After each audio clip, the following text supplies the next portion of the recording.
So I'd like to begin tonight by introducing you all to someone very important to me. This is my daughter, Windsor, and she was born just over 3 weeks ago on March 12th. So I'm going to get emotional. I'm a first-time dad, and so when I look at Windsor, I well up with all sorts of different emotions, and I think often about her future. And I'm very hopeful for her future, and at the same time, I'm fearful for her. Windsor has her entire life to look forward to. She can look forward to having a career. She can look forward to finding love. And she can look forward to maybe starting a family of her own one day. And I wonder, though, what kind of family will that be, and what kind of partner will she choose, and what kind of partnership will she build? And these are important questions. Because if things stay the way they are, Windsor can also look forward to making 77 cents on a dollar that a man makes. And she can look forward to the possibility of giving up her career to stay home and raise her kids. If she stays at work, she can look forward to a 5 to 7% wage decrease for every child that she has. And she can look forward to retaining primary responsibility for housework and childcare, even if both her and her partner work full-time. And the reason that Windsor can look forward to these things is that we live in a society that still fails to fully support gender equality. We fail to adequately support women in the workforce. We also fail to adequately support men's engagement at home. Yet, despite this lack of support, we've made great strides towards achieving gender equality, not only in the public, but also at home in our relationships. Moreover, where once this lack of support meant great struggles for egalitarian couples, today we see the promise of gender equality, and that egalitarian couples fare better on a range of outcomes compared to their more conventional peers, those with a male breadwinner and a female homemaker. Indeed, from 1960 to 1990, again, Americans made great advances towards gender equality. Women, especially married mothers, entered the labor force en masse.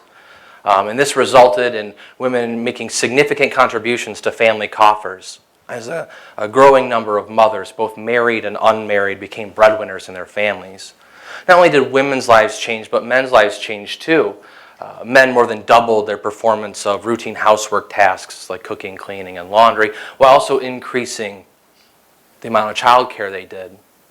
As both a cause and consequence of these changing behaviors, men and women also shifted their attitudes about men's and women's roles in families, as a growing majority rejected this traditional, conventional, breadwinning, homemaking arrangement. And so by 1990, these trends portended full gender equality in our society within a decade or two. Nevertheless, this movement has faded considerably. And so attitudes aside, these increases have leveled off. And so instead of full gender equality, we're left with what many scholars now consider to be the stalled gender revolution. And a primary reason for this stall is the near total lack of institutional and structural supports in our society for gender equality. Perhaps the primary structural barrier that couples face to achieving equality in their relationships is the lack of affordable, quality childcare. Immediately upon birth of children, couples are faced with a very difficult decision of how to arrange childcare and how to balance work and family. And the reason they're faced with this very difficult decision is that they live in a society, an American society, that does not offer paid family leave following the birth of children. Rather, our government gives us 3 months off, unpaid, and that's only if you work for certain kinds of employers. And so couples, parents, have to weigh staying home with their children versus having to work to pay bills. Now, the other countries on this planet that also, like us, do not offer paid leave are Lesotho, Swaziland, Papua New Guinea, and that's it. Now let that sink in for a minute. These are our peers when it comes to family policy in this country. Now, some private employers in the United States do offer paid leave, but they are few and far between. As of 2012, 58% of private employers offered women paid maternity leave. Only 14% offered men paid paternity leave. Okay. So that's a big difference. Now, importantly here, even if they do offer paid leave, it's only partial, leaving families far short of their financial needs. Indeed, only 9% of employers offered women their full salary during their maternity time off. Now, in addition to finding time to be with children, couples also face the challenge of paying for child care. The average cost of child care in the United States is just under $12,000 per year per child. And that is just slightly less than the average cost of tuition at a four-year university in this country. And so faced with these immense time and financial costs, couples often make the very difficult decision to have mothers leave their careers, exit the labor force, and stay at home with the children. Okay. Very difficult choice to make. And one of the reasons why they make this choice is that these women often make less than their partners. And again, this is important because not only does childbearing and difficulties arranging childcare pull women out of the labor force, but their presumed responsibility for childcare also pushes them out. Although the Lilly Ledbetter Act was passed in 2009, reinforcing the fact that it is illegal in this country to discriminate in hiring and in pay based on a person's sex, women are still discriminated against in the labor force based on their marital and parental statuses. Married women married mothers, I should say, make less than their unmarried peers and even less than their childless peers. Men, on the other hand, we get a wage premium for being dads and for being married. Our wages increase. And the reason for this discrepancy is that employers see women as bad investments because their presumed responsibilities for housework and childcare will be distractions from their job responsibilities. Employers presume the opposite of men, that being a father, that being a husband would make one an even more dedicated breadwinner. And so what we have then in society due to this lack of support is many couples finding themselves in conventional arrangements when they wouldn't rather be in one.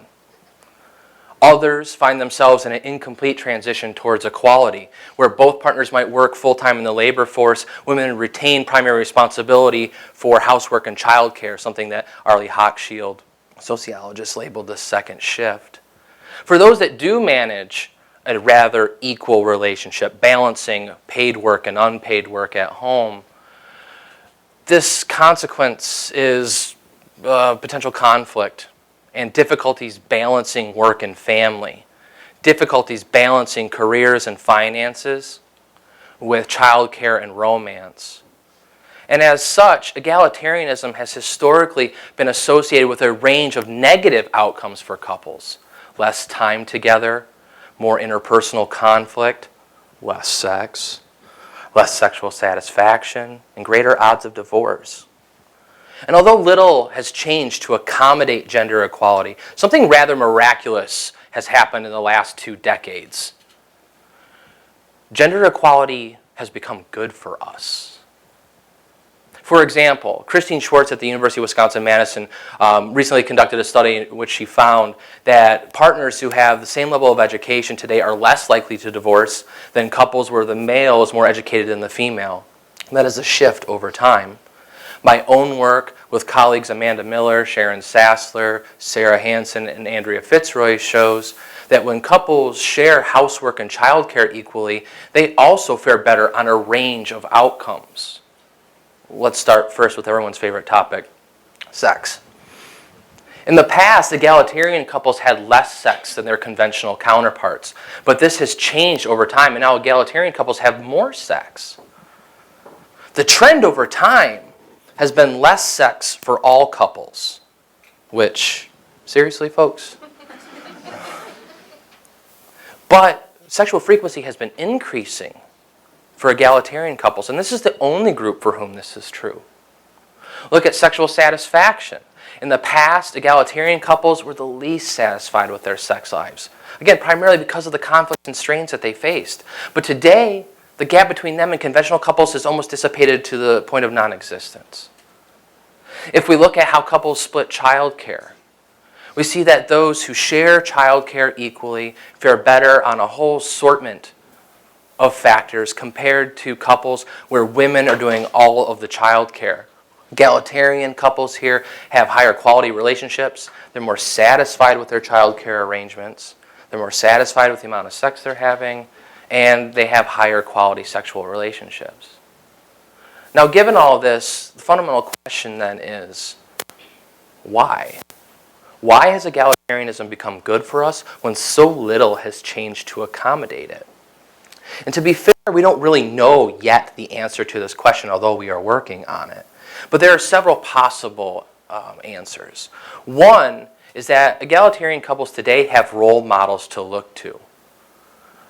Egalitarian couples on the forefront of the gender revolution were trailblazers, figuring things out as they went along, sometimes successfully, but sometimes not.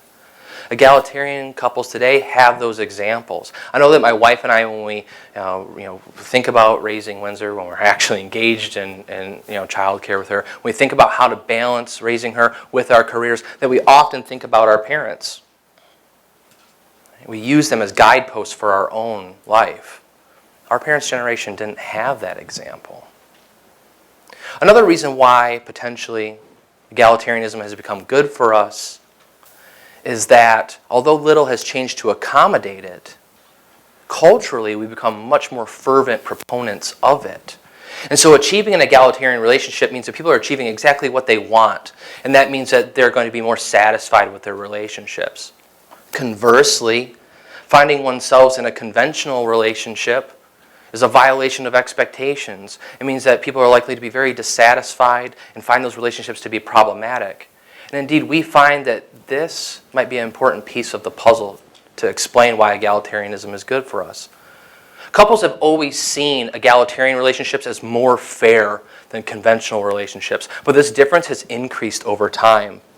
Today, those in conventional arrangements see their relationships as even less fair than they did in the past, while those in egalitarian relationships are even more likely to see their relationships as fair. And the reason why this fairness matters is that fairness is the foundation on which quality relationships are born. Couples who see their relationships as fair are happier in their relationships. They're more intimate, and their relationships therefore are stronger. Okay. So the take home in all this is that egalitarianism, gender equality, is good for us. But at a time when so many of us want a partner who is the entire package, who is lover and confidant and also helpmate, it is still far too difficult for us to achieve these relationships. Egalitarianism is built on cooperation and communication. As such, people see these relationships as fairer, and this leads to healthier, happier, and stronger relationships. We live in a world right now where people are forced into convention despite their desires, and those that manage equality do so out of sheer will against all odds. But imagine a world that supported gender equality. Imagine America that supported gender equality. Imagine an America where men and women could take time off to be with their newborn child without fear of not being able to pay the bills. Imagine an American society where women didn't have to abandon their careers to stay home and raise kids because they couldn't afford childcare. Imagine an America where women were not discriminated against in the labor force based on their marital and parental statuses, and men were seen as more than just breadwinning cash cows. Now, I think that that is a future that both you, I, and Windsor could look forward to. Thank you.